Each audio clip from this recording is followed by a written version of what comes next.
And joining me now is JJ Garcia, who's part of a project called Katfish with a K, and we will talk about that momentarily. JJ, thanks for taking the time to chat with me today. No problem. Thank you very much for your time. I appreciate it. Yeah.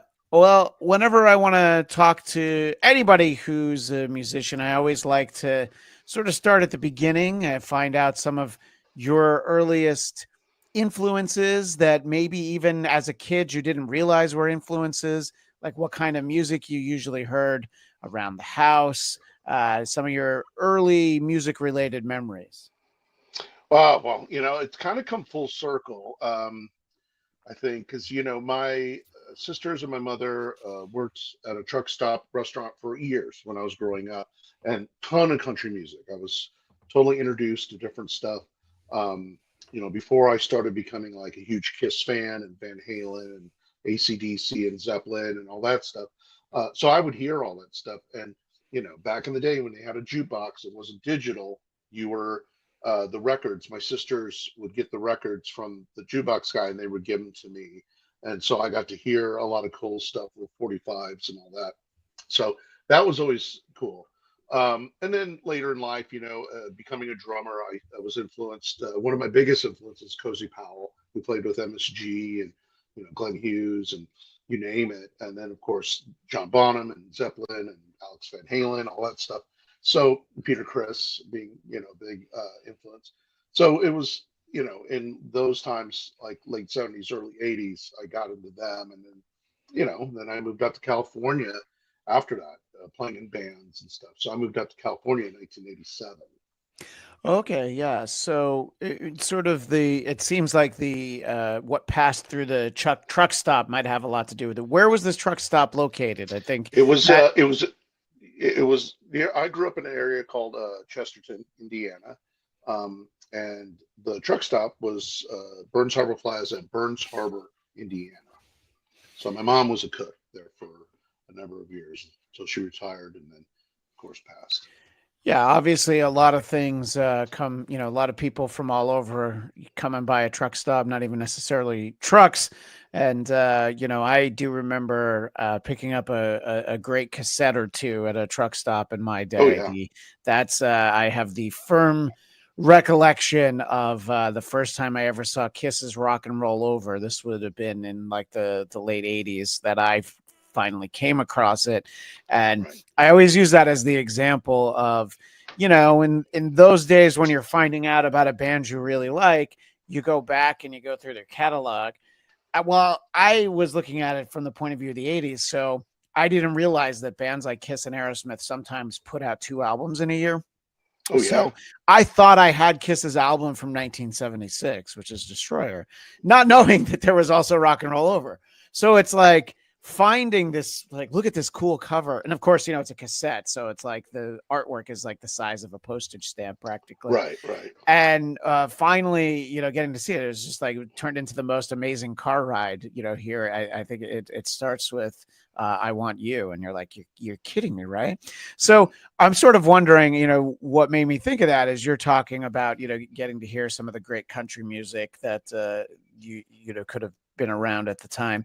What's it like when you first hear a Kiss and a Van Halen? And what do you remember, specifically those two bands? What do you remember about hearing those bands for the first time?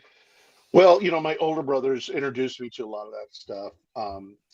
My oldest brother was a big fan of all that stuff, the Skinner, Sticks, you name it. Both of my brothers were fans of all that. So that kind of introduced me. But when I started listening and playing music and wanting to play music, I started getting into those things. Like, um, to me, it was like, oh, this is awesome. But I started playing guitar first, and I was pretty horrible at it. Like everybody in my neighborhood was much better than me until there was a guy who I became friends and still friends to this day, Terry Stewart. Uh, he moved in and he had this incredible drum set, but he was a fantastic drummer. Like he was already beyond his years in the sense of where someone at 17 would be at uh, with the technical proficiency as well as the dexterity of a drummer. Like I'm like, man, I want to do that. That is awesome. And he started me at the beginning taking lessons in his garage. Like he had his setup. it was great. But he would rehearse to like, Red Barchetta and all this Rush stuff. That was really, Iron Maiden, Peace of Mind, all that stuff that was more technically like, wow, that's what you practice to, like not, just the simple stuff. Um, because he was that good. So that helped me like really define like, okay, this is what I want to do. Like this is, I really like playing. I like the physicality of playing. I like being the guy that sets the tempo for the songs and stuff. And it gives me an idea of like, I'm in the driver's seat, so to speak. For that. Yeah, no, I mean, I Sorry think that if you hear. I'm I, sorry. You're probably hearing our husky in the background because he I sees me here and he can't I come in yeah, here. I definitely heard some canine feedback, but that's all right. I Yeah, wasn't sure that it was a husky, but now that you say it, yeah. Now he obviously I sees me should have right. recognized the sound of a husky.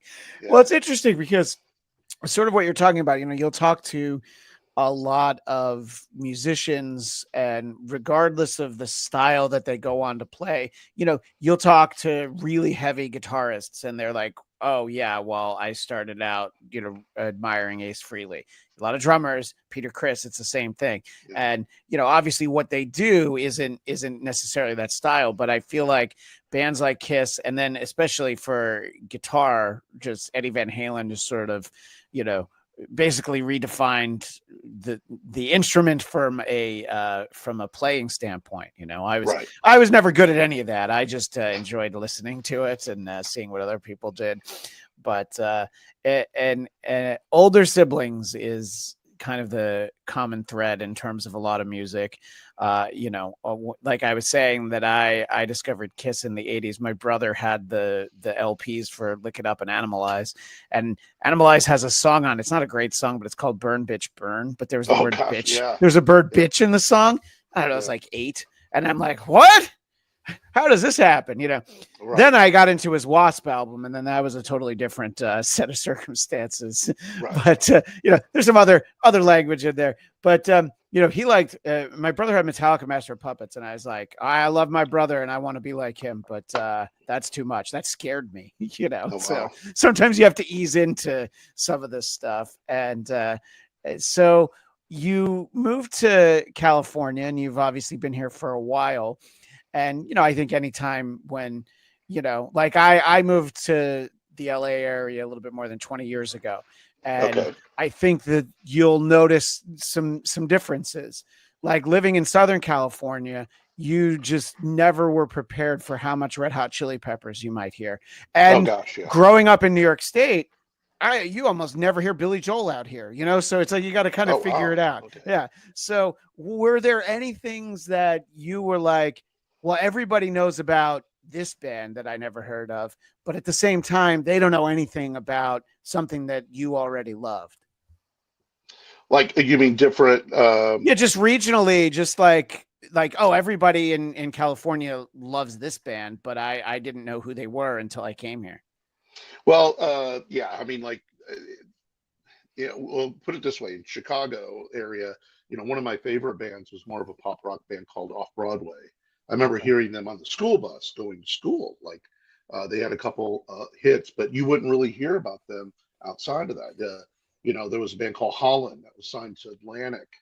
That was outside of it was in Chicago, really well known. They would sell at theaters, but probably couldn't get arrested on the West Coast. So Sure. that was kind of cool. I know not I don't know if it was my sister or one of my relatives, but Styx played their prom before they got big. Oh, wow.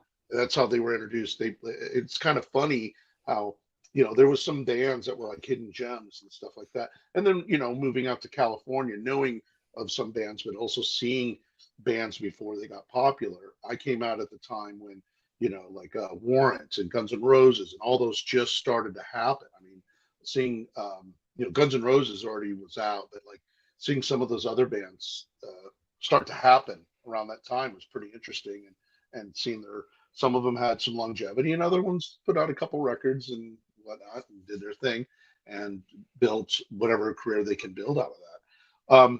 So I cherish those times because I was out all the time, checking out bands, playing in bands, doing stuff. When I moved out here, and I've been here now. I live just outside of Los Angeles, an area called Frazier Park. We're about 4,000 feet up, kind of out of the craziness of Hollywood and Right. all that. And it just, we have animals and stuff, and we live in an older home, and we like it out here. So Yeah, no, I think that you definitely get to a point where you want to have a little bit of a slower pace. Like when I first moved out to LA, I lived in the Los Feliz area. I lived, okay, and at a certain point, I've been with my now wife for 20 years. At a certain point, you want to live somewhere that you have more space and you can just. I'm going to go somewhere and I want to park in a parking lot. yeah, I don't want to have to drive around or pay a valet. So obviously it's not like Frazier Park, but moving into Burbank was just like, oh yeah, I can at least catch my breath here, yeah, where I can no, still get absolutely, everywhere. And still very easy to get to shows, even somewhere like the Whiskey. But I'm gonna say I'm glad I don't live walking distance from somewhere like that because right, it's a bit much. And yeah, I think that it's great when because I grew up in the New York City area, so there were always shows to go to. I think if I moved somewhere where, there were like, two concerts a month that you had to pick from and you hope one of them was a band you liked, I wouldn't be able to relate to that. So I like having the right. choices and sort of hearing, you talk about the bands that were coming up when you came out here. Obviously there's that great moment in time where you can say what you want, but those first couple Warrant records stand out, and Janie Oh Lane yeah. was definitely one of those frontmen from that era that obviously people still talk about. So explain how you end up with what you're working on right now, which is Catfish, again spelled with a K. And we'll talk about a song that Catfish has out that will sound slightly familiar to some people, but I want to find out how you got involved with the guys in Catfish. Well, I knew Tommy Shoemake for a long time, and Lee Bourne, who's bass player in the band, and he's been in the band actually uh, for about 3 years. I've been in the band almost 4 years, but um, it goes back to knowing Tommy. He was in another band that used to open for my old band called Judge Jackson that toured the United States quite often. We did a lot of stuff, and we struck up a friendship. And through the years, like, hey man, I'm playing in this band, but I play with this singer that's extraordinary, and he's a good friend of mine, and we grew up together. And Dusty York, him and Tommy grew up together. They went to high school together. They excelled in high school sports and knew everybody and stuff like that. But they've been together as like a duo, acoustic duo, probably for about, well, since 2000. So they were together doing their thing. And then not probably around right before the pandemic is when they were like, hey man, would you like to play drums for us? And I'm like, I was already in Judge Jackson for 12 years. The band decided to call it a day. Unfortunately, we had a loss. The guitar player and co-writer of all that music passed, and I kind of like needed a moment. Like Sure, yeah, of course. I was still doing some session work, and I'm still playing with guys from here and there and doing some cover stuff. But after that happened, it's like I'm not going to get back in a van or an RV for a very long time. Yeah, It's going to take a minute. And but meeting these guys and getting together and the camaraderie and everything, it was like this is fun. And but it was all the stuff that influenced them, like all the Hank Williams Jr., Merle Haggard, Waylon Jennings, all that stuff that years and years ago I heard through my mom and sisters and stuff. Um, and I kind of started getting into that, like, oh, and also the technicality of it. Like some of that older country stuff has a swing to it. It's very has like it's in 3 or 3/4, if you will. So it really showed me more dynamics, and I'm also playing drums to a guy who's telling the story or telling that person's story. So it's not about me and how loud I can be and all these different fills. It's just about me keeping the groove and stuff. And they had such a great collection of stuff. But I did a couple shows with them, and then pandemic hits, and no one is playing anywhere. I mean, LA, Vegas, you name it, shut down. So Catfish was able to get out and do stuff. Sorry, my Just when I was a kid. Catfish was able to do stuff, but we were getting, playing in really remote areas like Topak, Arizona. We were playing in Pahrump, Nevada, Hellendale, California. If you would need a geography lesson to know where these places are, but they were packed. The rules were a little more lenient, and we're like, hey, if you guys are into it and feel safe, then let's go do it. And we had a good time with it. And then now we're playing more gigs, and we're going to be doing other shows here. But we don't play a lot. We play probably 12, 15 shows a year, if that. We try to not oversaturate the market. We try to have fun with it. And I think it's just blossomed into this really cool thing. And I'm having a great time. I mean, these guys are tremendous human beings, and they're very talented, and I have a blast. Yeah, the little bit that I was able to hear in the promo video seems like Catfish definitely rearranges some songs that you've certainly heard before. Some of them maybe even close to the style they play in, others very different, which is the song that you're here to talk about today, which is the song Crazy that I think people will remember from Gnarls Barkley long before we knew he was actually CeeLo Green, Yeah. a guy who has sort of two blips of these moments with these huge songs of two specific summers. There was this one, and then years later, there's the one that I guess the radio version's called Forget You. Oh, yeah. So yeah. And, but this song, I remember which summer this was big because my wife and I spent some time on the East Coast and we just heard it constantly. It's a great song, but talk about the idea for Catfish to take sort of the arrangement is different, but I guess, again, not as a musician, the instrumentation is different, but the music itself is arranged in the same way. The tune's the same. The lyrics are the same, but talk about doing this very different take on the song Crazy. Well, that was, the band, that's how they performed it as a duo. And then as we were doing stuff, I got the song list, and it's like, hey, this is how we do the song. And we leaned back a little bit, they simplified some of it.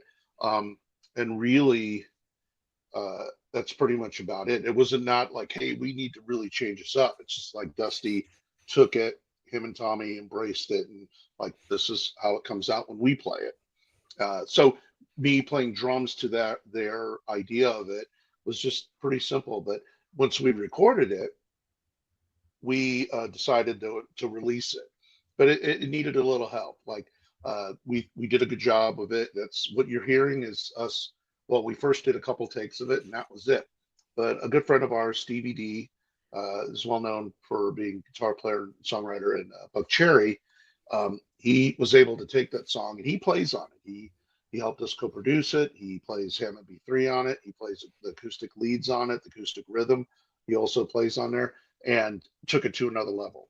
That for us, we're like, wow, this is awesome, and showed us what these songs could turn into. But I think he did a tremendous job of it. But a lot of the other stuff that we do live, is pretty much our take of it. Like, we don't stray too much from the original, but it's really how Dusty wants to arrange it and tell the story and have fun with it. So it's pretty much, yeah. Yeah, no, and I think there's I always appreciate sort of, one of those reimaginings of a song. Obviously, a very well-known one would be the Marilyn Manson version of the Eurythmics' Sweet Dreams, Oh yeah. where it's just slowed down and super creepy. And you're just like, oh yeah, that's what you want from that guy. And the example I use a lot is I love the band Weezer, but they did a version of Africa by Toto that is basically note for note Africa by Toto. Oh yeah. Yeah. So it's like, well, why would you do that when Africa by Toto is perfect?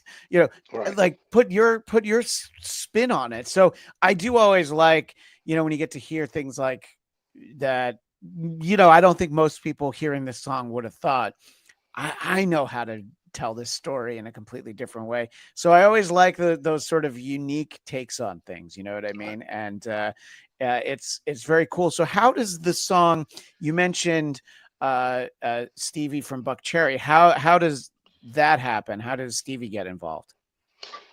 Well, I just reached out to him. I said, look, we got the song. It just needs, we want to take the solo out, and redo it. And he's like, send it to me. He told me what he liked out of it and what he could do to it. And like, give it a shot. Like, we weren't even in the same room with him. I sent it to him. He sent it back to us, and we were all floored. And what they call recalls, there was maybe one or two other recalls, like, hey, turn this up or bring that up or take that out. And then that was it, and then he mastered it. Like, it was a pretty quick thing, but Stevie and I have worked on different projects together. He's currently co-writing with a guy that I manage called Gen Z out of the South. He's in Florida. He's got, they've been working together, and so and Stevie and I have known each other for a number of years. We have a lot of mutual friends and everything. But he brought it.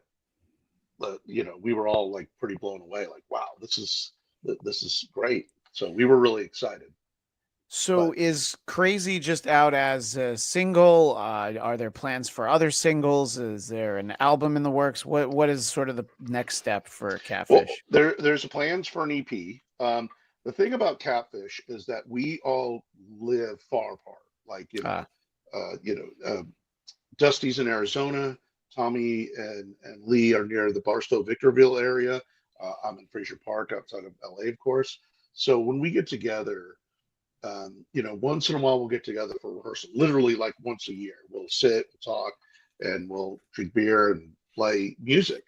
And then we book a few shows and we work these songs out, and then we'll see how those songs work out when we're playing live. Like, oh, this was great, or that was all right. Let's pick something else. But again, there's like our set list, or across everything from Waylon Jennings to Millie Vanilli. Yes, I said Millie Vanilli. We do a crazy rendition of "Girl, You Know It's True" that it just seems to take off, and we do it and we have fun with it. Um, as a drummer, it's fun to play, and it's great to hear Dusty's take on it, and we keep it up tempo, so it's pretty fun.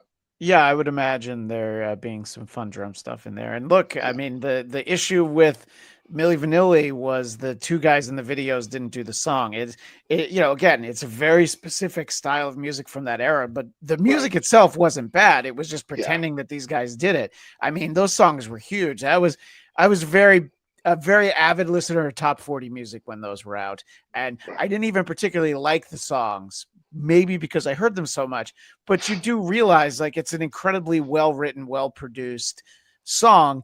Yeah. Just those guys didn't do it. So yeah, so it's kind of cool to be able to do that. And again, a song that maybe people don't think about very often. So that must be a fun one when it comes out in the set. Right. So you said you guys usually only do like 12, 15 shows a year. For people that are interested in finding out when any of those 12 to 15 shows might be happening, what are some places to keep in touch with Catfish? And again, especially for our audio audience, I want to keep reminding everyone that it's Catfish with a K. We announce everything on our Facebook page, social media. You could go to our personal pages as well. I think the Facebook page is catfish_acoustic. You could do a search for that. We're on Instagram, of course, and we always put those dates up. We got some dates coming up in March, in the spring, that we're doing, part of the Southern Rock Thunder Tour, which is actually two other tributes.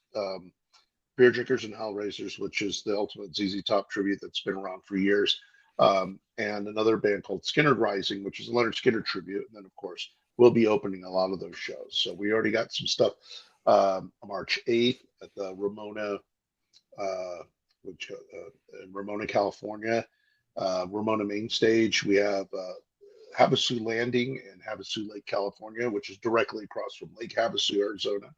Right. And we got some other stuff coming up. So check back our social media. We list everything on there. We'll have new music. We have some older music too that we like to put up as well that we've done. There was an EP that we did that's out of print now that had, different versions of other songs that we've done that we might re-release, but we're going to be doing. Just Sorry, out of go curiosity, what were some of the songs on the EP? Obviously, ahead. it's out of print. I can't rush out and get it, but I'm just sort of curious as to what Uh, you guys wanted to release. it was "Give Me Back My Bullets" by Leonard Skinner, acoustic version of that. There's also Can't You See? Oh no, I'm sorry, Melissa, Allman Brothers. Uh, Brothers, sure. yeah, so we did those songs are on there. There's one I can't think about right now. The original version that we did of Crazy before Stevie put his spin on it Oh, cool. is on that. So we're planning on hopefully releasing a new EP with other stuff, maybe a couple other originals as well, in the late spring, early fall. I mean, late spring, early summer. Right. So obviously looking ahead to 2025, putting out some new music Yeah, and some shows coming up. And I think it's good that because you guys aren't in the same place. I've definitely talked to people in bands that are even more spread out than you guys are. It right, still doesn't matter as long as once you're out of like I don't know, a 50-mile radius, you're already too far apart to get together and just jam on the weekend. So right. glad that you guys are able to figure it out and get together and play some shows. And I want our audio audience is going to hear a little bit of your version of Crazy in a moment. And Awesome. they can go to the Facebook page and look for more about Katfish, which one more time is Katfish with a K. JJ Garcia, thank you so much for your time. I really Oh appreciate you no, chatting thank with me you, today. man. I appreciate your support. And thank you so much. Yeah, thanks again. And again, audio audience, give a listen to Crazy right now, but video audience, just Google it. You'll find it. We live in the age where right now you could be typing in Yes. Catfish with a K and Crazy.